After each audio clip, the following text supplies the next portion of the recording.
L'hôpital préfectoral de Dinguiraye, la plus grande structure sanitaire de la localité.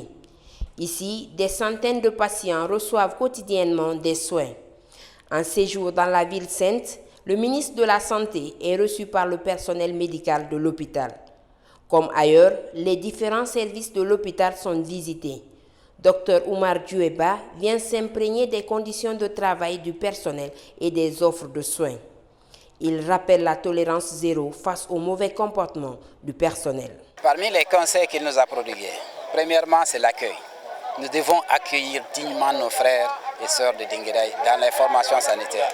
Ça doit être une réalité. Deuxièmement, c'est les femmes enceintes. Aucune femme enceinte, à partir de maintenant, ne doit payer 1 franc pour l'accouchement ou pour la césarienne.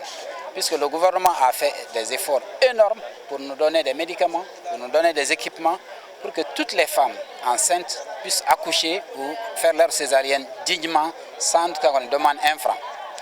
Et le troisième, c'est autour des autres malades.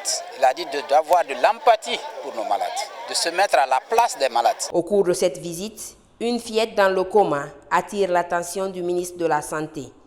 Vu l'urgence de la situation, une prise en charge a été immédiatement engagée et son évacuation à Conakry décidée.